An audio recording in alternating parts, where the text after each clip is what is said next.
In this video, I'll show you exactly how to open GIMP on a laptop, step by step, so you can get started fast, whether you're using the taskbar search, the start menu, or a desktop shortcut. GIMP is a powerful, free image editing tool, and once you know where to find it, opening it takes just a few seconds. If this tutorial helps you out, make sure to hit the like button and subscribe for more simple software guides just like this. Let's jump in. If you're on a Windows laptop, the fastest way to open GIMP is with taskbar search. First, press the Windows key on your keyboard, then type GIMP into the search box. As soon as it appears, press Enter or click the GIMP result if you see it on the screen. This is usually the quickest method, especially if you use the app often.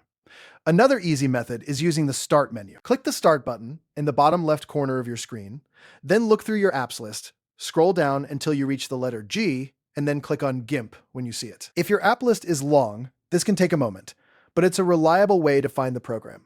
You can also open GIMP from a desktop shortcut. If you have the GIMP icon on your desktop, look for the Wilbur mascot holding the paintbrush, then double-click the icon to launch the app. If you've placed GIMP on your desktop for easy access, this is one of the most convenient ways to open it.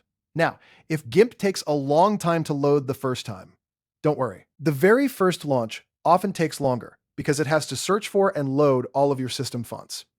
That can take a few minutes, so be patient and do not close the loading window. If you interrupt it too early, it may not open properly. And if GIMP doesn't open or can't be found at all, that usually means it hasn't been installed yet, or the installation may have a problem. In that case, you should download it safely and for free from the official website at gimp.org. That's the best place to get the latest version of the software. If you enjoy GIMP and want to support the project, you can also donate if you like. Donations help fund the core team developers directly, or you can donate to the project itself. Contributions can be made through the official PayPal donation links, and donations are handled by the GNOME Foundation, which acts as the fiscal agent. The GNOME Foundation is a tax-exempt, non-profit 501c3 organization, so donations are tax-deductible in the USA. So that's it. Now you know how to open GIMP on a laptop using the taskbar search, the start menu, or a desktop shortcut, plus what to do if it takes time to load or if it isn't installed yet. If this video helped you, please like, subscribe, and turn on notifications for more easy tutorials.